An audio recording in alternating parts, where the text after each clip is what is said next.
Muchas gracias a todos por conectarse hoy conmigo y pues gracias, Mirna, por aceptar mi propuesta de presentación para el día de hoy. Les voy a hablar un poquito sobre cómo la ciencia ciudadana ha apoyado en especial los proyectos de conservación que nosotros como organización estamos manejando. Les hablo un poquito de mí. Yo soy pues Lidia Lozano, soy egresada de la Facultad de Biología de la Universidad Autónoma de Sinaloa con una especialidad en zoología. He trabajado en proyectos de monitoreo de biodiversidad por bastante tiempo, primero con tortugas marinas y después estuve trabajando con aves. Y hace 7 años me mudé a Álamos para coordinar el proyecto que les voy a contar ahorita un poquito. Y desde hace 4 años que soy la directora de ese proyecto. También soy mamá de 2 niñas, Violeta y Celeste, y pues ya tengo más o menos residencia sonorense, ¿no? Pues Naturaleza y Cultura Internacional es la organización para la que yo trabajo y nuestra misión es conservar paisajes biológicamente diversos en América Latina en acuerdo con las culturas locales para el bienestar del planeta. Naturaleza y Cultura Internacional trabaja en Ecuador, en Perú, en Colombia, en Brasil y en México, en especialmente lo que es la creación de áreas naturales protegidas de diferentes modalidades que puedan ser soportadas ya sea por las comunidades locales y con un esquema legal de conservación que asegure que a largo plazo esos sitios van a estar protegidos. El proyecto de México, por el cual es que Naturaleza y Cultura Internacional trabaja en México, es Reserva Montemojino, que inició hace 15 años en su creación. Lo que se hace es compra de predios que se ponen a disponibilidad en venta, que normalmente son contiguos y se destinan, ya que después de su compra enteramente, a la conservación. Este proyecto, como les comento, ya tiene 15 años funcionando aquí en la Sierra Madre de Álamos. Esto es como se ve ahorita nuestro proyecto, donde tenemos hasta el día de hoy 7,400 hectáreas bajo esquemas de conservación. Cabe mencionar que Reserva Montemojino se encuentra dentro de un área natural protegida federal, administrada por la Comisión Nacional de Áreas Naturales Protegidas, que es el área de protección de flora y fauna Sierra de Álamos, Río Cuchujaqui. Sin embargo, el modelo de conservación de áreas naturales protegidas en México no es lo suficientemente fuerte bajo estándares de nosotros para asegurar la conservación a largo plazo de los predios que se encuentran dentro, por lo que nosotros estamos llevando, aparte de la compra, un proceso paralelo de certificación como área destinada voluntariamente a la conservación, aumentando todos los parámetros legales que podemos aumentar para asegurar que la tierra no se va a ver comprometida en los próximos años que vamos a estar certificados, que creo que son 96 años. Eh, pues el día de hoy quiero compartir más bien historias de cómo la ciencia ciudadana ha podido soportar mucho del trabajo que nosotros hacemos. Esta es la primera historia. Entonces, veníamos nosotros justo después de la primera lluvia, bajando del predio más alto de Reserva Montemojino en el Pino Encino, con uno de los guardabosques y mi compañera Jennifer, que creo que está conectada aquí hoy. Y, y pues tal cual como José Alfredo, se nos atraviesa una piedra en el camino, ¿no? Entonces venimos bajando y estamos hablando de caminos en los que requieres 4x4, donde el voladero está a un lado y no hay forma, ¿no?, de pasar cuando tienes una piedra en medio. Entonces pues nos bajamos, empezamos a mover las ramas, las piedras que podíamos mover para poder pasar, y en eso uno de los guardabosques me dice: mira, Lidia, qué chistosa esa lagartija está allí, ¿no? Y yo, pues que normalmente conocen casi todo lo que hay en la reserva, y me dicen: no, la verdad es que nunca lo habíamos visto antes. Entonces pues le tomamos algunas fotos ahí al guardabosque, y también pues mi compañera, sin saber realmente qué es lo que estábamos viendo. Cabe mencionar que aparte yo tengo una fobia a las lagartijas enorme, que me advirtió el guardabosque antes de enseñarme este gecko, pero igual bajamos, ¿no? Y cuando bajamos yo empecé a buscar información sobre este gecko y no encontraba información por ningún lado. Lo buscaba en libros, buscaba en internet y no encontraba información. Encontraba geckos que sí eran parecidos, pero no necesariamente esta especie.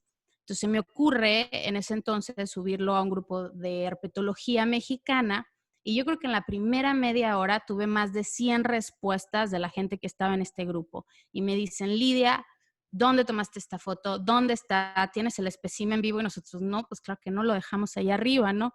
Y nos dicen que no existían fotos del espécimen vivo en ningún lugar que estuviera completo. y nosotros lo vimos como la lagartija rara de ojos rojos, ¿no? Entonces, pues me empiezan a pedir información y en este momento nosotros decidimos, tomamos una decisión grande para la organización, que es que la información que nosotros estábamos compilando no la íbamos a mantener solo para nosotros o exclusivo para científicos, sino que la íbamos a hacer pública. Entonces toda la gente me escribía pidiendo que les vendiéramos las fotos, que los lleváramos al lugar y al final lo que hicimos es que liberamos los derechos sobre las fotos a todas las personas que nos solicitaron que se liberaran los derechos con los créditos al guardabosque que tomó las fotos y a Naturaleza y Cultura Internacional. Sin embargo, lo liberamos porque creemos que cuando se conoce algo debe de ser compartido. Entonces, ahorita llegamos al punto en el que esta historia pues se hizo chisme, digámoslo así, en todas las comunidades alrededor de la reserva y han salido un montón de fotos de especímenes vivos, de parejas, que simplemente no les habíamos puesto atención, que estaban allí a partir de que nosotros dijimos, tenemos interés en conocer esta especie, ¿no? Entonces, se convirtió en un boom y ahora pasé de ser la muchacha que le tenía fobia a las lagartijas a la que ama los geckos y les mandan fotos por WhatsApp cada rato que encuentran un gecko de este tipo. Y aquí en este libro, pues en ese entonces no existía esta guía de identificación, es más de más reciente publicación, pero aquí pueden ver la foto estrella que tomamos ese día que veníamos bajando de la sierra y pues es parte ahora de información que es relativamente pública, ¿no? Que todo el mundo puede acceder y va a poder identificar esta especie. Esta es la primera historia que tengo sobre esto. Y la segunda historia es un poquito más larga y esta historia tiene personajes, ¿no? Entonces, esta es la doctora Laura Monti, que en algún momento en el 2016, al inicio del 2016, me contacta y me dice, Lidia, quiero hacer un taller de identificación de mariposas monarca en Álamos. Entonces, todo el conocimiento que yo tenía sobre mariposa monarca hasta este punto de la historia me hacía pensar y preguntarme por qué haríamos un taller de mariposa monarca en Álamos, ¿no? Si las mariposas monarca llegan a Michoacán y tienen una ruta en México. Ya había platicado un poquito con Sergio, que está también aquí escuchando, sobre algunas ideas que teníamos de una ruta oeste, pero realmente nada comprobado. Entonces, le digo, Laura, bueno, está bien, pues hay que hacerlo, ¿no? Hay que hacer el taller en Álamos y pues sigamos, pues salimos, ¿no? Entonces, la idea que tenía Laura era monitorear durante una temporada, a ver si veíamos, a ver si encontrábamos mariposas monarca en las áreas naturales protegidas del noroeste de México y en sitios que se encontraban adjuntos a esta zona, ¿no? Este mapa se los pongo porque más adelante en la historia va a ser también importante. Aquí podemos ver San Pedro Mártir, Pinacate, Janos, Sierra Tarahumara, Álamos, Meseta de Cacaxtla, Islas del Golfo de California y Montemojino en Sinaloa, y un punto por allí también es el Palmito, que está pegado a Durango. Y Hermosillo también es importante en esta historia. Entonces salió la comitiva. Aquí vienen los demás personajes. Tenemos al señor Marco Castro, que trabaja para la Comisión Nacional de Áreas Naturales Protegidas, para la Regional Centro y Eje Volcánico Transversal. Espero haberlo dicho bien. Y es el coordinador regional de la zona y se encarga de ver mucho que tiene que ver con monitoreo de mariposa monarca. Sergio Ávila, que en este punto de la historia trabajaba para el Museo del Desierto de Arizona, Sonora. Y el doctor Gary Napham, que también es reconocido, igual que Laura, como especialistas en polinizadores en la región y de promover bastantes proyectos tanto de investigación, de ciencia ciudadana y de conservación en la zona. Nos lanzamos a Reserva Montemojino a buscar hábitats que pudieran las mariposas monarca estar utilizando. Honestamente, en este momento de la historia yo estoy muy escéptica y no estoy necesariamente segura de que vamos a encontrar mariposas monarca, ¿no? Entonces, pues empezamos a buscar evidencias, especies que pudieran las mariposas monarca estar utilizando para el momento en el que estuviéramos dando el taller, pudiéramos enseñarles algo a los asistentes al taller, ¿no? Entonces, ¿cómo es que procedimos en este proyecto? Primero informamos a la comunidad y empezamos a hablar con toda la gente que venía de las áreas naturales protegidas, que habíamos invitado al taller a través de la estructura de la Comisión Nacional de Áreas Naturales Protegidas. Algunos de ustedes saben que la Comisión Nacional de Áreas Naturales Protegidas, para administrar sus áreas, tienen un departamento de vigilancia y de monitoreo que utiliza a las personas de las comunidades para como prácticamente mantener un ojo y ver qué es lo que están encontrando. Y llevan diferentes protocolos de monitoreos muy básicos, ya sea de aves, dependiendo del área natural protegida, y pues simplemente manteniendo la vigilancia dentro del área natural protegida. Entonces queríamos utilizar esta estructura que ya existía, que partía de los locos que pensaban que había mariposas monarca en el noroeste de México, a los encargados de monitoreo y vigilancia de las áreas naturales protegidas, a las personas de las comunidades que realmente podrían estar observando y tenían los ojos en el campo para buscar estas especies. Invitamos aparte a toda la comunidad, a quienes quisieran participar en Álamos, en una plática informativa sobre mariposa monarca. Entonces, en este momento estamos sumando más ojos al fenómeno migratorio que queríamos nosotros monitorear. Pues, ¿qué hicimos durante el taller?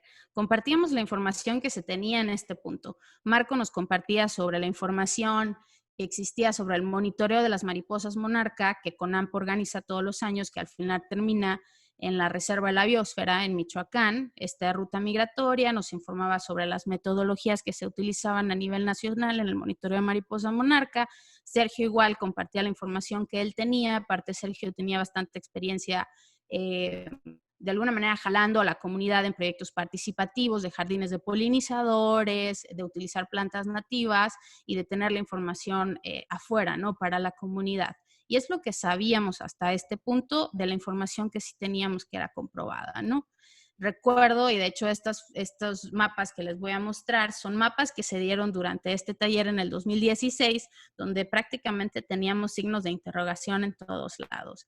La CONAMP manejaba este mapa, que era la ruta migratoria oficial de mariposas monarca, y por las áreas naturales protegidas que estaban pasando, y nosotros estábamos invitando a áreas naturales protegidas que definitivamente no estaban pasando por esta ruta migratoria. Pues empezamos el taller, aprendimos a identificar mariposas monarca, diferenciarlas de otras especies, cuáles eran las especies de plantas que podrían estar relacionadas. Cada uno compartía la experiencia de su área natural protegida, porque estamos hablando de ecosistemas completamente distintos, del Pinacate a la Sierra de Álamos, a Meseta de Cacaxtla en Sinaloa, a Krill en Chihuahua, a Janos también. O sea, son ecosistemas completamente distintos. Las islas del Golfo de California, pues ecosistemas súper únicos, pero cada uno estábamos buscando especies pues, que potencialmente las mariposas monarca pudieran estar utilizando. Y pues eso hicimos durante el taller, aprendimos un montón de cosas y estábamos súper listos para encontrarlas. En este punto de la historia, yo creo que el 90% de este grupo en su vida había visto una mariposa monarca. Pero nosotros estábamos emocionadísimos. Sergio nos hacía hacer como la batiseñal de la mariposa monarca. Estábamos súper emocionados de ir a buscarlas. Estamos hablando de abril. Entonces, la forma en la que lo hicimos es que teníamos fondos semilla a través de Laura y de Gary, para que cada área natural protegida o grupo independiente que quisiera participar en el monitoreo nos propusiera un proyecto de lo que iba a hacer durante la temporada migratoria, ya sea financiar a sus vigilantes comunitarios para irlas a buscar, ya sea hacer jardines de polinizadores, materiales de difusión, campañas, talleres. Era libre, ¿no? Cada una de las áreas naturales protegidas iba a encontrar una estrategia de trabajo durante este año para poder buscar las mariposas monarca. Y pues ahí estábamos, ¿no? Esperando que llegaran, tratando de tener el suficiente conocimiento para identificarlas, y pues súper emocionados. Y ¡pum!, que nos aparecen de repente las primeras mariposas monarca. Y esto fue, Sergio, si no me dejas mentir, creo que empezamos a verlas en agosto. Y fue la primera. O sea, este bicho en su vida había pensado que iba a tener de un año a otro todos los ojos de todas las personas que trabajamos en conservación en el noroeste de México buscándolo, porque hasta este punto ni siquiera nos habíamos dado cuenta que llegaba, ¿no? Entonces, pues llega la primera y dices, no, pues sí era cierto, sí es cierto que había mariposas monarca por acá, pero no sabíamos realmente cuántas, ¿no? Entonces era como, pues a lo mejor esta desbalagada pues se vino por la ruta equivocada, que suele pasar con las aves migratorias también y con otros bichos que son migratorios. Entonces seguíamos buscando, ¿no? Entonces me causó mucha gracia ver a mí localmente cómo los guardabosques y los vigilantes comunitarios y los niños de nuestros ecoclubes y la gente de la comunidad de repente estaba volteando a ver cada flor que veía, buscando a ver si encontraba una mariposa monarca y compartiendo con toda la gente del grupo. Oye, encontré una. Ay, ¿sabes qué? Yo también encontré una el otro día. Y de repente teníamos un montón de registros de mariposa monarca porque teníamos todos estos ojos que estábamos buscando las mismas cosas, ¿no? De ahí pues ya cada una de las áreas naturales protegidas presentó sus resultados y pues nos dimos cuenta que sí, sí es cierto, hay alguna que otra mariposa monarca en la zona, pero igual seguíamos estando limitados a las áreas de trabajo que nosotros teníamos. Este es el proyecto de Naturalista, no me voy a meter mucho a lo que esta plataforma es, pero Naturalista en temas de ciencia ciudadana yo creo que es de las mejores cosas que existen, porque tú puedes crear un proyecto que se llama El Patio de mi Casa, o puedes tener el proyecto de Mariposa Monarca en todo México, donde toda la información que la gente está observando, donde se requiere simplemente tener la aplicación en tu celular, la pueden estar utilizando y puedes estar subiendo toda la información, ¿no? Entonces, yo recuerdo que visitamos el proyecto de Mariposa Monarca cuando apenas íbamos a iniciar el proyecto, y obviamente que todas las observaciones de monarca estaban concentradas al este del país y no había una sola en el oeste del país. Hoy revisé el proyecto para la presentación y ahora se ve así el mapa. Entonces tenemos todos esos ojos que están haciendo todos esos registros, esos puntos de registro que se tienen, que no se tenían hace 4 años. Entonces logramos a través de diferentes campañas y diferentes estrategias que se pusiera a observar la gente y a buscar mariposa monarca. Tal vez podamos hablar de un porcentaje que cree que está viendo una mariposa monarca y tal vez es otra especie, pero tenemos ojos que están observando y soportando los proyectos relacionados a la conservación de los hábitats de estas especies, ¿no?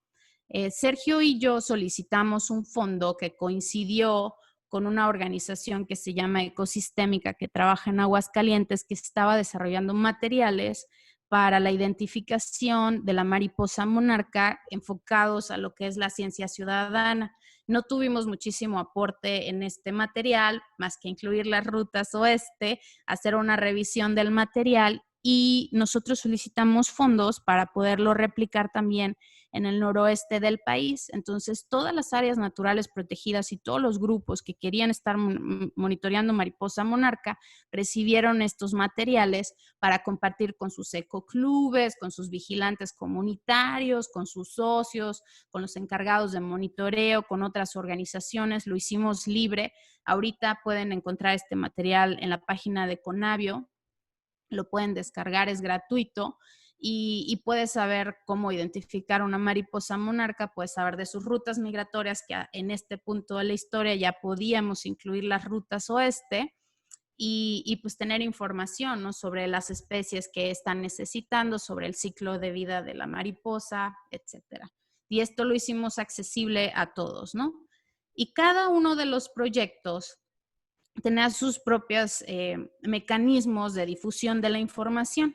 Para nosotros fue el Día del Jaguar, que es un festival que organizamos todos los años, que van enfocado a la difusión de la información de la biodiversidad local, y ya lo hemos hecho a nivel regional, y todos los años tenemos una especie que es la especie invitada, ¿no? Y lo iniciamos haciendo con la mariposa monarca.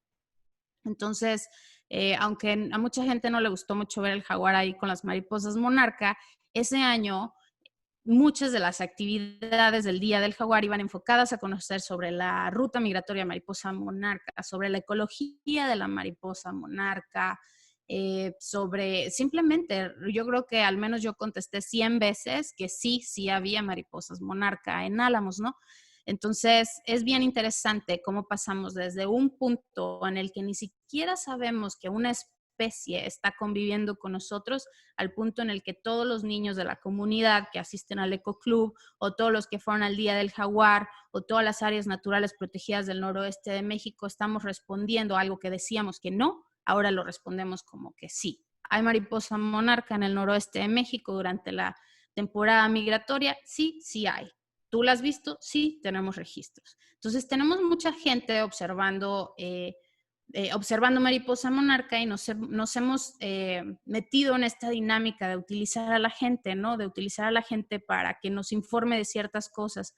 Los manejadores de áreas de conservación, como nosotros en Naturaleza y Cultura Internacional y en otras organizaciones que son similares, la Comisión Nacional de Áreas Naturales Protegidas, tenemos un espacio geográfico que es limitado para nosotros, sobre el cual tenemos control, pero este espacio geográfico está soportado generalmente por la organización en sí, y a lo mejor algunas comunidades, si eres bueno involucrando a las comunidades, pero ¿qué pasa cuando todos estos espacios geográficos de conservación están soportados por todos los ecoclubes de todos los niños que hay en el noroeste de México? ¿Y qué pasa cuando a la sociedad civil simplemente le interesa saber que este espacio existe y que está en beneficio de ellos, ¿no? Entonces tenemos un soporte comunitario de las áreas de conservación, y sin ese soporte realmente no vamos a tener éxito en los proyectos de conservación. También yo creo que debemos de empezar a quitarnos la idea en la cabeza de que la ciencia y todo lo que se genera alrededor de la ciencia es exclusivo de quienes tienen los doctorados, ¿no? Si ustedes recuerdan, desde la primaria nos enseñan el método científico y siempre empieza por la observación. Entonces, si tenemos a muchísimas personas observando lo que nosotros queremos conocer o queremos saber, pues, o sea, esto tiene un impacto enorme, ¿no? Entonces, yo lo pongo en este ejemplo porque Laura tenía una pregunta y Gary tenía una pregunta y Sergio tenía una pregunta, Marco tenía una pregunta, y esa respuesta a esa pregunta no iba a poderse responder nunca solos. No lo iban a poder hacer. Tenía que ver con el guardabosque que encontró la primera mariposa monarca en la reserva, y tenía que ver con los otros 4 guardabosques que le tomaron las fotos a los otros 16 registros que tuvimos en Reserva Montemojino, y tenía que ver con el niño que encontró la mariposa monarca en su jardín. Entonces, al final, a pesar de partir de la ciencia y de querer responder algo que la ciencia se está preguntando, la forma en la que se respondió lo que nos estábamos preguntando fue a través de la ciencia ciudadana y de involucrar a muchísima gente en un proyecto. Lo hemos hecho así para diferentes especies de las cuales no tenemos información. Por ejemplo, en el caso de la tortuga sinaloense de matorral, que es una especie que se descubrió recientemente aquí en Álamos. Hasta este punto de la historia, después de 10 años de investigación, no sabemos hasta dónde llega su rango de distribución al sur. Entonces sacamos esta convocatoria y al menos ya sabemos que llega a Ome, en Sinaloa, porque alguien nos envió fotos de la tortuga, pero seguimos con muchas incógnitas alrededor de especies que aparte están en peligro de extinción, que son endémicas, que son objetos de conservación de muchas de las organizaciones con las que trabajamos y colaboramos, pero al final no tenemos la capacidad de responder estas preguntas que todavía tenemos si no se involucra a la sociedad. Entonces voy a terminar mi plática con esta foto que la tomé hace mucho, mucho tiempo. Estas muchachas que salen aquí en la foto conmigo ya están celebrando sus 15 años, ya andan de chambelanes y demás. Pero ese día fue súper especial para mí porque yo llevé a estos niños a una casa que tiene como un jardín entero de polinizadores para colibríes, bebederos, de una persona que apoya mucho nuestro proyecto. Y estábamos ahí enseñándole a los niños sobre las aves regionales de Álamos, ¿no? Y se acerca un niño conmigo y me dice, maestra, aunque no soy maestra, pero me decía maestra, yo nunca había visto un colibrí en mi vida. Y ese día los había visto. Entonces, para este niño, el día en que los vio y el día que cambió, o sea, cambió simplemente su percepción sobre que había en su vida colibrís y no había antes, ¿no? Entonces, esos son los tipos de ojos y de apoyo y empatía que necesitamos todos los proyectos de conservación si queremos que se soporten a través del tiempo y si queremos que sean exitosos, ¿no? Entonces, pues yo les agradezco un montón que me hayan escuchado y me voy a quedar en línea para responder sus preguntas. Muchas gracias. Ay, Lidia, muchísimas gracias, muchas gracias. No sé si alguien ya haya formulado preguntas que quiera preguntar.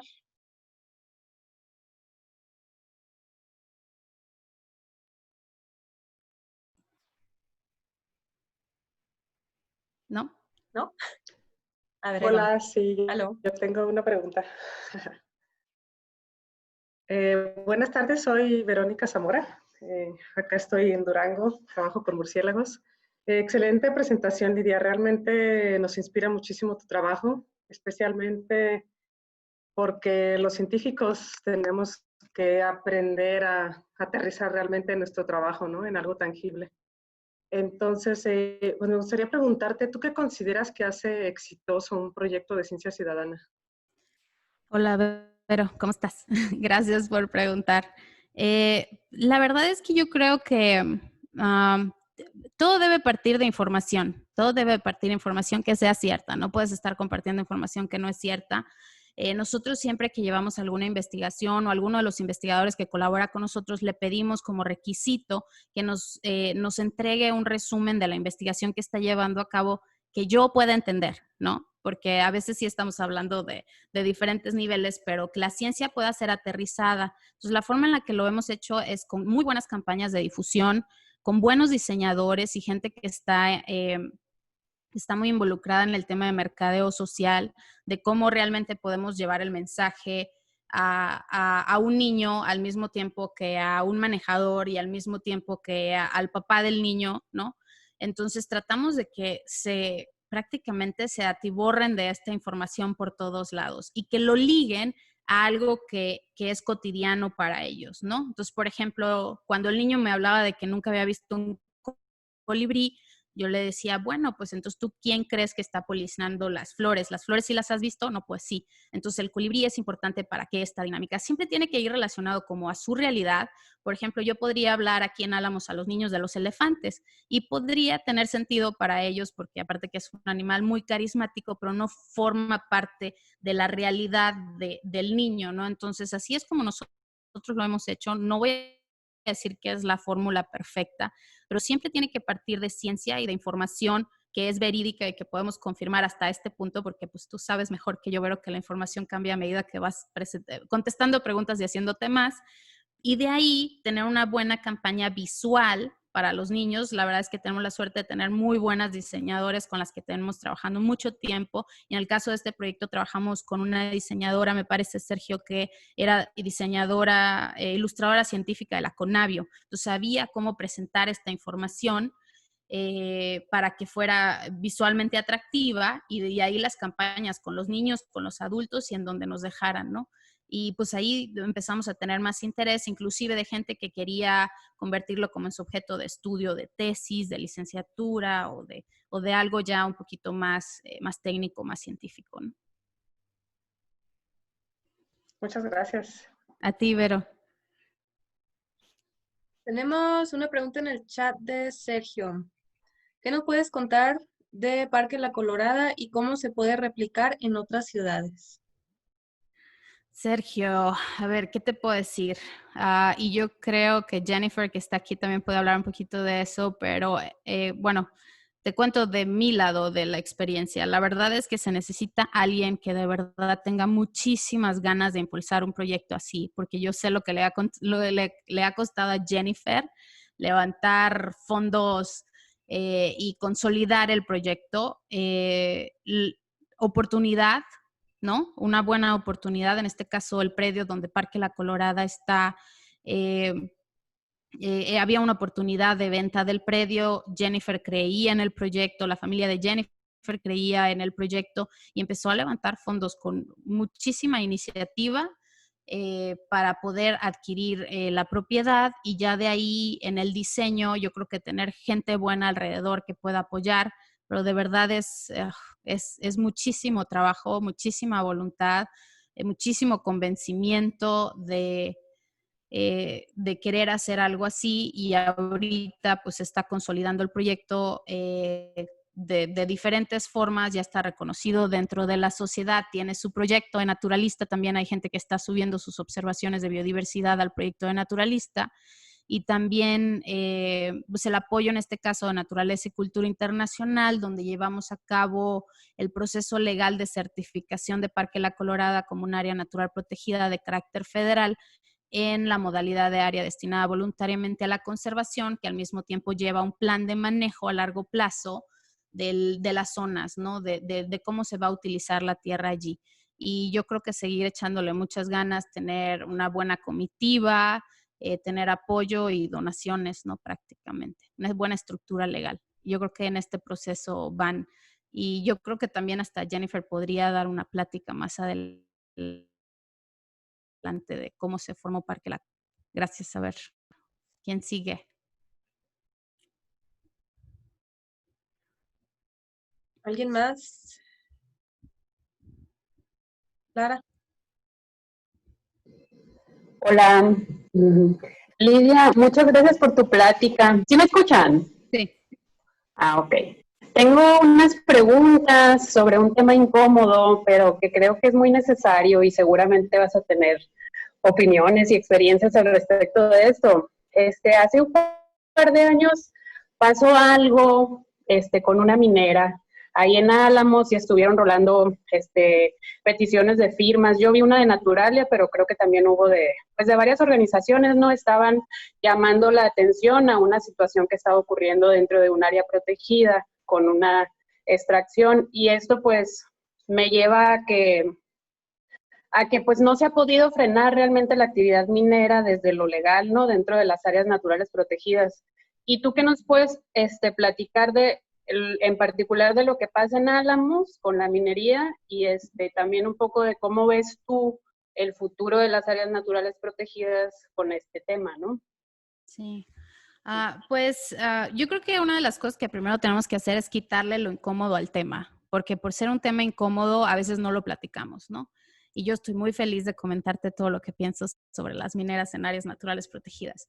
El tema es que la estructura legal de las áreas naturales protegidas en México no necesariamente protegen la tierra de ese tipo de actividades. Por muchos años se le ha dado prioridad a este tipo de actividades y se han otorgado concesiones mineras que permanecen activas a través de mucho tiempo. Prácticamente todo el país está concesionado. Cuando alguien decía, bueno, esta zona no está concesionada, la voy a mantener allí, haya una veta de minerales o no haya una veta de minerales, yo tengo esa concesión y a lo mejor en algún momento los chinos o los canadienses se interesan en ella, ¿no? Y eso fue lo que pasó con la mina que amenaza el área natural protegida aquí en Álamos. En la comunidad de la aduana, que históricamente, y aquí me voy a meter un poquito con la historia y la percepción de la gente, históricamente ha sido un pueblo minero. Inclusive ahí, no sé si alguien conozca este fenómeno de la peregrinación de la Virgen de la Valvanera.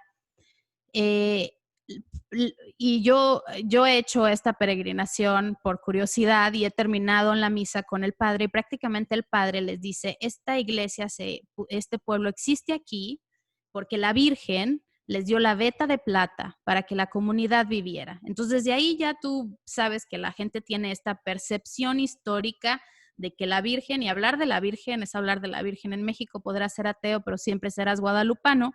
Entonces, ahí hay como una especie de derecho sobre la tierra y sobre los recursos históricamente, ¿no? Y estoy hablando del caso particular de Álamos, que no es el caso de todas las mineras. Hay mucha gente que está peleando que en su tierra no entren mineras en el país, pero en el caso de Álamos la gente lo siente como un derecho y una oportunidad, hasta un derecho divino de tenerlo allí.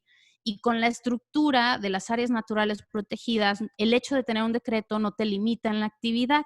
Sin embargo, si tienes un plan de manejo que sí limita la actividad dentro de la zonificación que hacen, ahí es donde no podría entrar. Por ejemplo, en una zona núcleo, si explícitamente la minería está prohibida, pues no se puede realizar esta actividad.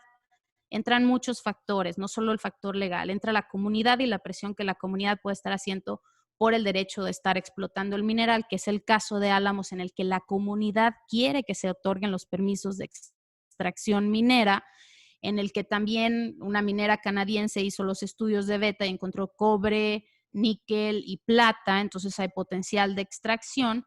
Lo que yo sí sé es que la Comisión Nacional de Áreas Naturales Protegidas tiene la capacidad de limitar la forma en la que las actividades se llevan a cabo. Entonces, la Semarnat puede otorgar un permiso de explotación minera, sin embargo, la forma en la que se explota el recurso minero puede decir que es de manera artesanal, puede decir que puede sacar el material, más no procesarlo dentro del área. Entonces, ahí es donde entra otro factor, que cualquier persona que pudiera sentirse afectada por la actividad minera puede replicar los manifiestos de impacto ambiental. Entonces, si yo como habitante de Álamos siento que esta actividad me va a tener un impacto directo, yo puedo manifestarme, como es el caso, por ejemplo, de esta solicitud que Naturalia hizo. Naturalia tiene su base en Hermosillo. Yo estoy súper agradecida de que Naturalia lo haya tomado, siendo una organización que no está ni siquiera en Álamos, porque también muchas veces cuando tú eres el activista local corres riesgos de seguridad, ¿no? Y esto lo vemos en todo el país. Cuando alguien se opone principalmente a una minera, pues termina esta gente prácticamente amedrentada por estos grupos, ¿no? Entonces yo creo que hay un montón de factores alrededor. Uno es conocer bien el tema legal para poder pelear legalmente si es que de verdad esa minera puede o no tener actividades dentro de un área natural protegida, si la zonificación lo permite, si los dueños de la tierra lo quieren o no lo quieren, si las autoridades son correctas, voy a decirlo así, para no meter más controversia, y también si la gente que se siente afectada por la actividad minera dice algo o no dice algo, ¿no? Entonces, en el caso de, por ejemplo, Sierra La Laguna, en Baja California, y todas estas mineras que se han estado aplaudiendo solo el gobierno por haber cerrado, tiene que ver con la presión de la misma ciudad de sus fuentes de agua. Existen manuales antiminería muy interesantes de la organización FASOL, que les recomiendo leer quien tenga más interés en conocer un poco de esta estructura. Y yo creo que la razón de ser de nosotros como Reserva Montemojino al comprar y llevar una certificación aparte del gobierno federal, aunque ya exista, tiene que ver precisamente por eso. Yo prohibí en todas las zonas explícitamente la explotación del recurso minero dentro de Reserva Montemojino, como la introducción de organismos genéticamente modificados. Bueno, te metes con un montón de leyes de bioseguridad y demás, pero conociendo bien la ley, yo creo que te permite jugar alrededor de eso, crear los suficientes vacíos como para de perdida meter la duda, ¿no? Entonces, eso fue así medio resumido lo que yo creo que puede pasar en Álamos y en otros lugares. La de Álamos tiene permisos hasta este punto de exploración, todavía no tiene permisos de explotación, hablando de la minera de la aduana en Álamos. Creo que en junio va a haber algún foro para discutir si se hace una prohibición para todas las áreas naturales protegidas en el Senado, simplemente no poder tener minería. Lo que esta administración sí ha hecho, y hay que reconocer, es que no ha otorgado una sola concesión minera nueva.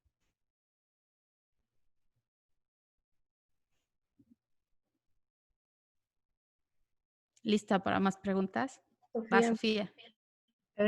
Yo tengo dudas sobre la certificación que comentas que llevaron aparte para lo de la ANP. ¿En qué consiste o cómo se puede decir, gestionar?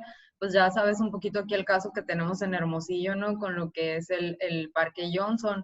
Y pues quienes estamos voluntariamente más a cargo, pues ninguno somos biólogos, por ejemplo, ¿no? Entonces de repente a veces esta información puede ser un poco más complicado, difícil, ¿no? Entonces, ¿cómo le hicieron con esa certificación? Y en base a eso, ¿tú qué nos recomendarías en el caso de acá, que es un área que está pues completamente en el entorno urbano, ¿no? Ese pedacito.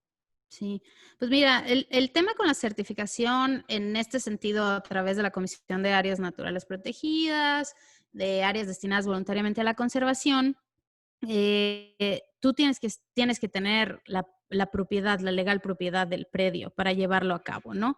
Este es un modelo de conservación privado en el que lo puede llevar a cabo un ejido, lo puede llevar a cabo una comunidad, lo puede llevar a cabo un pequeño propietario, una asociación civil, como es el caso de Parque La Colorada, como es el caso de Naturaleza y Cultura Internacional.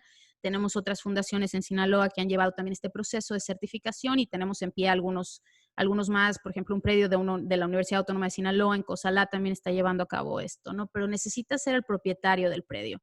En el caso del parque que comentas, la verdad, Sofía, no tengo todos los detalles, pero existen otros modelos de establecimiento de áreas naturales protegidas que son de jurisdicción municipal.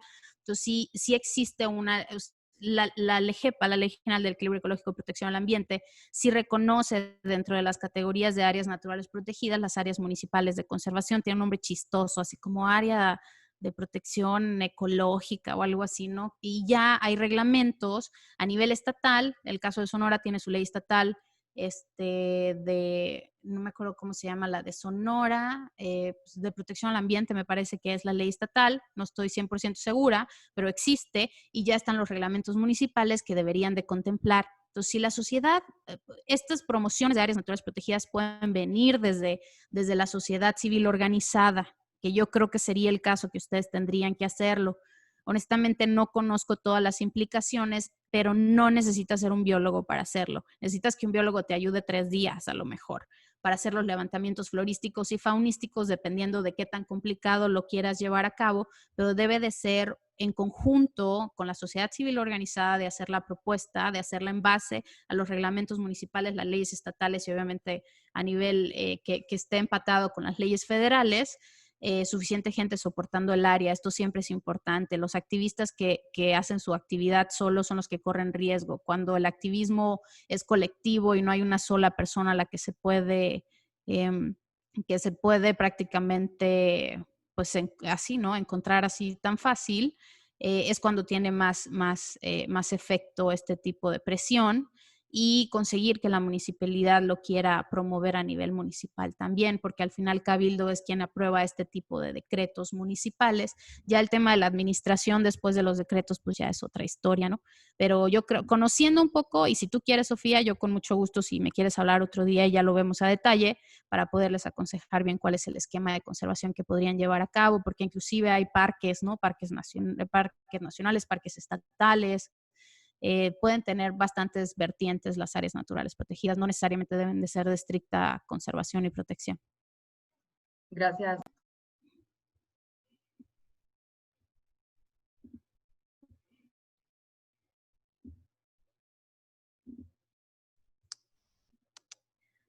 ¿Alguien Marco más? quiere expresar un comentario.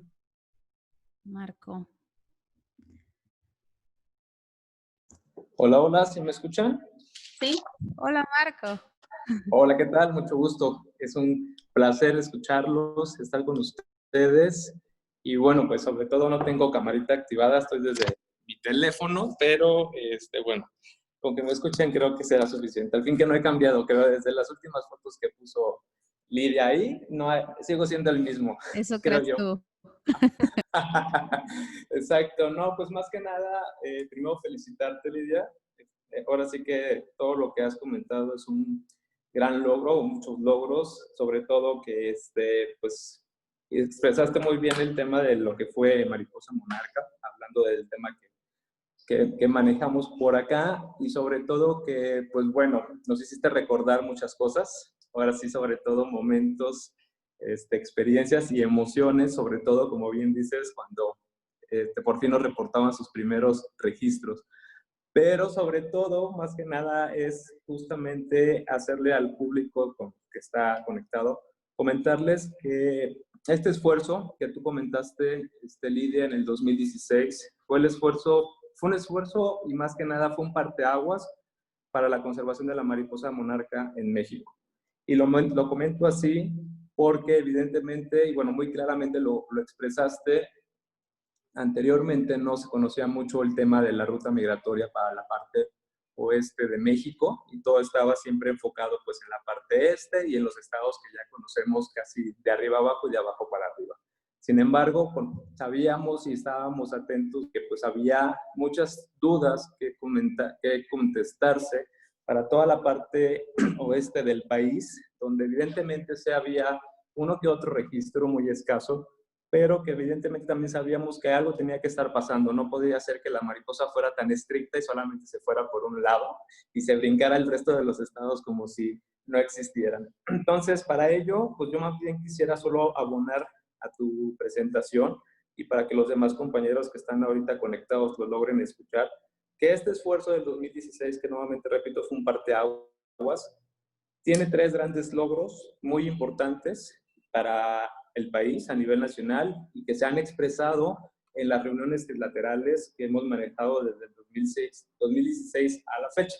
El primer logro de ellos fue el haber creado la red de monitoreo del oeste, que se incorporaba a la red nacional de mariposa monarca. Toda esta parte del oeste del país que también estaba siendo partícipe y que estaba muy enérgica por juntar más registros y aportar más información para la conservación de la mariposa monarca, fue ahí de donde nació esta red, y de hecho en ese taller lo declaramos, que se creaba justamente la red del oeste, en donde pues estaban sumándose todavía más manos y ojos a este esfuerzo de monitoreo de la mariposa monarca y ayudar a contestar muchas preguntas que hoy en día ya puedo decir están contestadas algunas de ellas. La siguiente fue justamente el generar los primeros registros para el noroeste del país. Había uno que otro, pero no en la gran cantidad en la que hoy se reportan.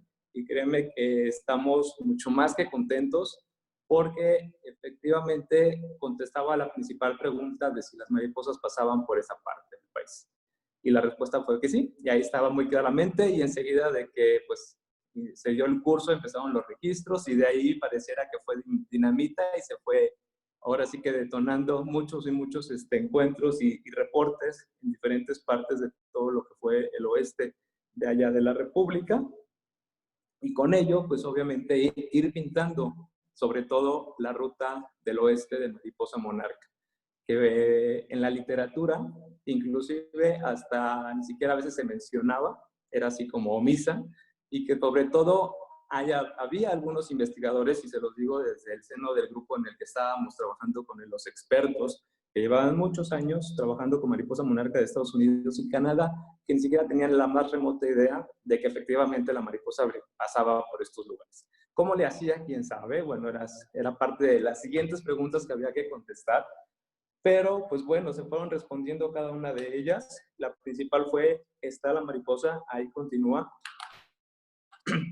Y sigue pasando, eso es un hecho. Y pues bueno, eso ahora sí que suma todavía más preguntas que hay que responder, pero mucho más información que podemos usar para el manejo de los territorios, como el tema de un manejo de ANPs, que en su momento también es un elemento fuerte para, por ejemplo, estos temas de minería que estaban ustedes comentando anteriormente, en donde pues hay soportes científicos, técnicos que pueden ayudar a conservar ciertos territorios, porque bueno, pues hay cierto peso internacional con la especie. Y el último y el tercer punto que quisiera adicionarles es que hoy en día reconocemos en la ruta migratoria del oeste de mariposa monarca. Hoy en día podemos comentar que efectivamente sí pasan las mariposas monarca. Hace una temporada, 2 temporadas, si mal no recuerdo, se tuvo un registro en Arizona, perdón, un registro de una mariposa que fue etiquetada en Arizona y que evidentemente tuvo que haber pasado por ahí. No había de otras y que, pues bueno, eso nos deja justamente el punto de partida para seguir sumando todos los esfuerzos posibles y sobre todo pues que la ciencia ciudadana es la que más aporta información. Trabajamos desde las ANPs, pero realmente este esfuerzo va mucho más allá porque no marca un límite de territorio y a final de cuentas es la suma de todas las personas involucradas. Creo que hoy en día para la parte oeste hay ya mucho carisma por la especie, mucho reconocimiento y sobre todo que también ya se están sintiendo parte de lo que pues, implica un esfuerzo trilateral, no nada más nacional, sino a nivel de los 3 países. Y creo yo que, pues bueno, hoy le reconocemos sinceramente pues, todo este esfuerzo, que también no nada más queda en palabras, eso lo voy aclarando, porque ya quedó plasmado en un documento nacional que los reconoce, que es el Plan de Acción de Conservación de Mariposa Monarca.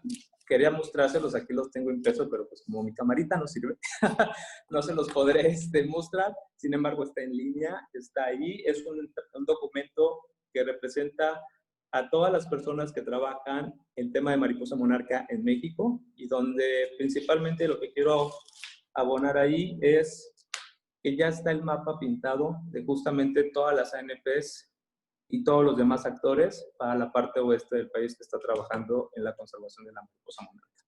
Entonces, nuevamente, pues muchísimas gracias, muchísimas felicidades antes que todo, a ti, a todo el equipo, a Sergio, todos los que estuvimos ahí. Digo, no quiero empezar a mencionar a todos porque se me va a pasar alguno. Entonces, más bien, quisiera agradecerles eternamente el habernos invitado sobre todo, porque fue justamente un momento que pues coincidió y pudimos hacerlo. Y que bueno, pues hoy en día pues, pues ya somos una hermandad de los mariposeros que estamos obviamente trabajando desde cada trinchera. Como bien lo mencionaba Lidia, pues estamos acá desde el centro del país, pero siempre en comunicación con todos ustedes en el norte. Ahora sí, en todo el norte del país, ya nada más en la región noreste. Y que bueno, pues yo solamente por último les invitaría a no bajar los esfuerzos.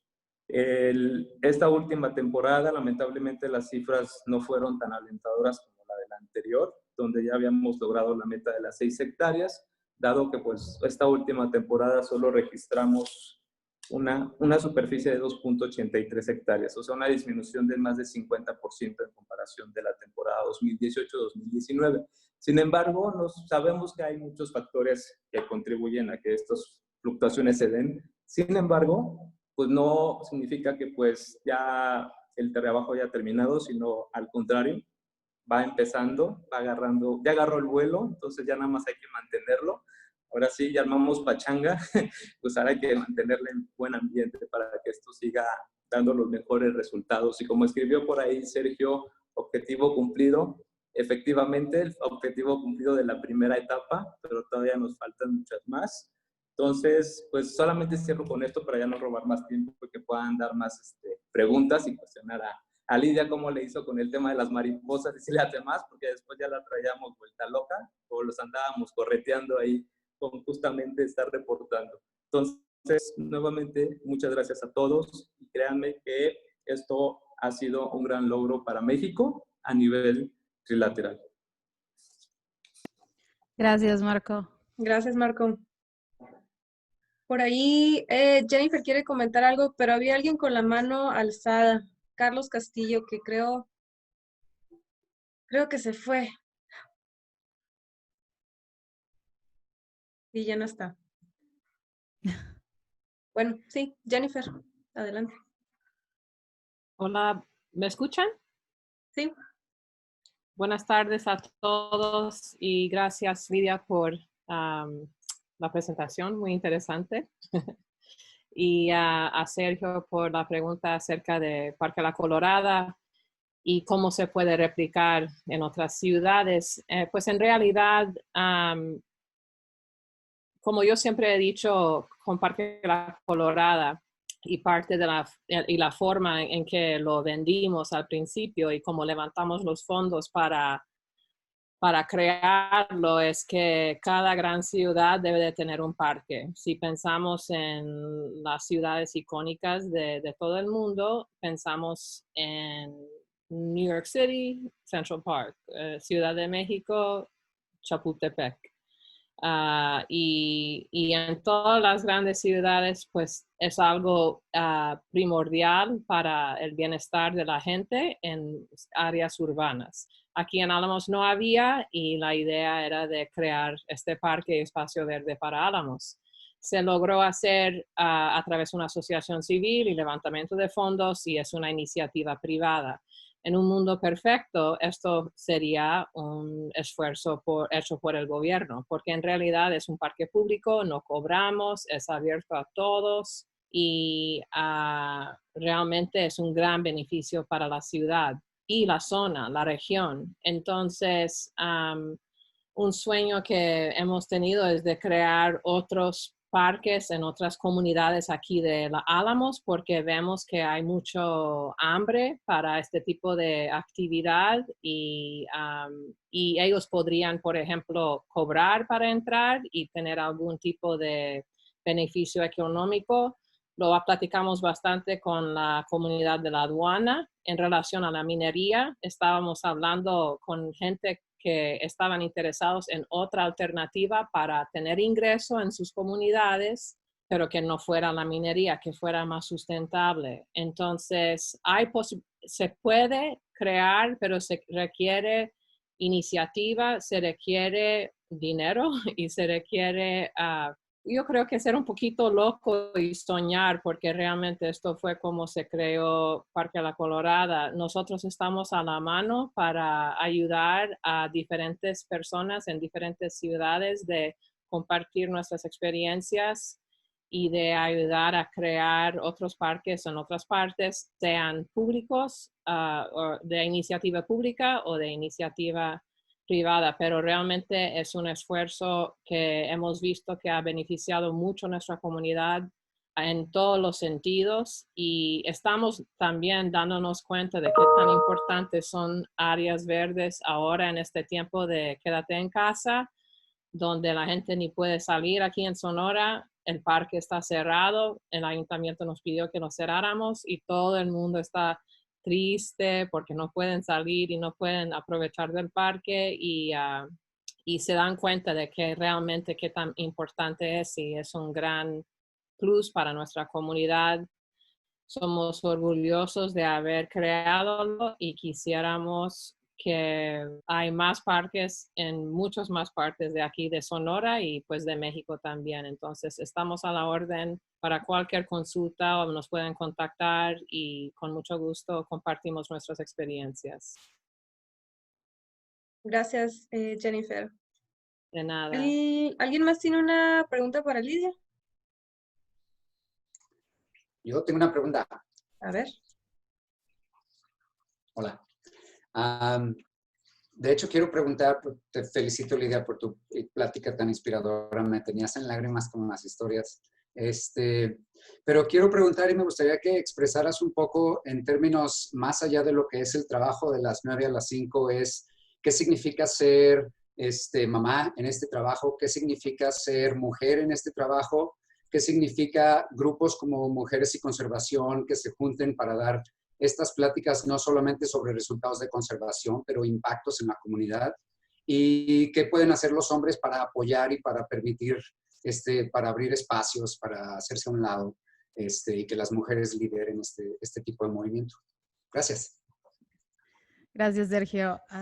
Pues yo creo que la pregunta tiene muchas respuestas, ¿no? Para empezar, yo creo que todas las mujeres que estamos aquí, que trabajamos en algún tema relacionado, yo creo que cualquier tema en México y en especial quienes trabajamos en comunidades rurales y en este tema que normalmente ha estado liderado siempre por hombres, es difícil hacerse un espacio y hacer que la opinión que nosotros tenemos valga igual, ¿no? Estamos como acostumbrados a que si es mujer o si es joven muchas veces, o si no tiene la experiencia o si no tiene la capacidad física misma de estar en campo, ¿no? Entonces a veces nos sentimos obligadas a estar replicando modelos de hombres, como de sí, yo voy a salir a campo igual que un hombre y voy a aguantar lo mismo en campo que un hombre. Y en lugar de estar pensando en formas creativas de hacernos como nuestros propios caminos dentro del mundo de la conservación, y yo creo que cualquier tema que no necesariamente solo de la conservación, sino de la gestión pública puede ser, o quienes trabajamos con educación ambiental también puede ser, que tenemos estudiantes. Entonces yo creo que es simplemente cambiar la dinámica entre nosotras mismas, muchas veces es entre nosotras mismas, encontrar estos espacios como el que Mirna, Cecilia, Sofía están generando aquí en Mujeres para la Conservación para poder tener otras personas que nos estén compartiendo las experiencias y los retos que hemos estado viviendo. Y yo creo que también es muy importante contar las historias de éxito que hemos tenido, porque podemos pasar aquí toda la noche con unas cervezas y si gustan lo hacemos, pero contando de todas las cosas que hemos, en las que no, pues nos hemos topado, ¿no? Con ciertas ideologías. Y también es difícil, por ejemplo, en mi caso, llegando a Sonora, que es yo vengo de Sinaloa, que también está bastante rezagado, pero yo creo que Sonora es un poquito especial y el sur de Sonora todavía un poquito más. Entonces, llegar a reuniones representando una organización internacional de conservación que trabaja y preguntarte si les puedes traer un café o si de quién eres la secretaria, puede ser por tu edad, puede ser porque eres mujer, porque eres la única mujer en la reunión, o que alguno de mis vecinos ganaderos de más de 70 años no quiera negociar conmigo porque no crea que yo tengo la autoridad de tomar ciertas decisiones en cuanto a lo que estamos haciendo. Siempre son retos que nos llegan, es como faltarnos un poco al respeto, ¿no? Entonces yo creo que el unirnos así, el compartir experiencias, el estar todo el tiempo trabajando juntas y crear nuestros propios caminos, no siguiendo los caminos que han creado los hombres de cómo pues, el mundo se está viniendo abajo y está liderado por hombres, ¿no? Entonces encontrar, perdón por ese comentario, pero yo creo que encontrar nuevas formas creativas, y no necesariamente solo los hombres, sino todos, digo, no solo las mujeres, también los hombres, y encontrar nuevas formas de respetarnos independientemente del sexo, ¿no? Independientemente de nuestra edad. Y yo creo que por ahí va, ¿no? Entonces yo también como siendo mamá, pues me enfrento también a otros retos y otras limitantes, inclusive de tiempo, de espacio que podría un hombre no tenerlas, ¿no? Entonces la forma creativa en la que podemos trabajar alrededor de las limitantes que ya tenemos, pues eso yo creo que son las experiencias que debiéramos de estar compartiendo.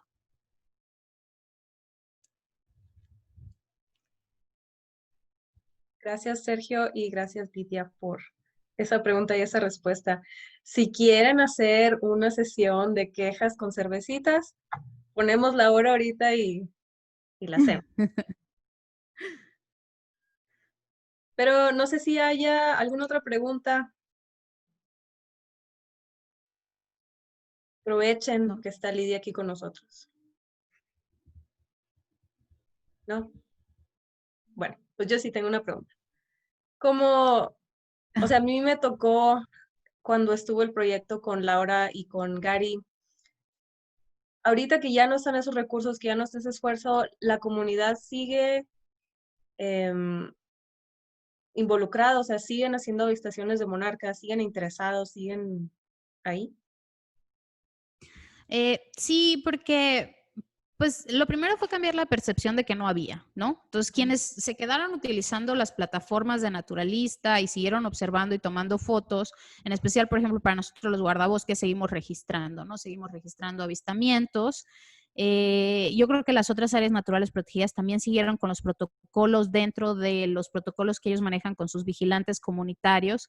Y yo creo que simplemente cambiar de que no hay a que sí hay y el encontrarte una es especial, eso hace que la gente siga participando, ¿no? Entonces pasamos de en el 2016, como comentaba Marco ahorita, de no saber ni siquiera que existían y que los científicos aceptaran esta ruta, a que de repente sí la aceptamos, todos sabemos y es especial verlas, ¿no? Entonces, yo creo que falta más difusión de este lado, de esta ruta migratoria, porque si tú ves algún documental o inclusive estos cortos que salen muy padres sobre mariposa monarca y cómo llegan en el Día de Muertos a Michoacán, no incluye nada que tenga que ver con la tradición acá en el noroeste o simplemente no son incluidos. Entonces yo creo que falta esa parte, falta conocer más también, o sea, el hecho que hayan encontrado esta de Arizona allá, pues ya hace una conexión más, pero de todas maneras quedan muchísimas preguntas que yo creo que la sociedad puede ayudar a contestar, ¿no? Entonces, yo sé que sí, algunas áreas naturales protegidas todavía mantienen estos protocolos y yo creo que todos simplemente sabemos que están allí y si vemos le tomamos una foto tal cual vemos cualquier otra especie que nos interese, ¿no? Bien.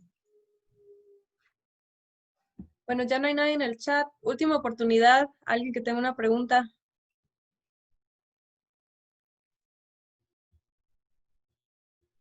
Bueno, pues Lidia, muchísimas gracias por estar con nosotros, por compartir tus historias, tu trabajo y tus opiniones.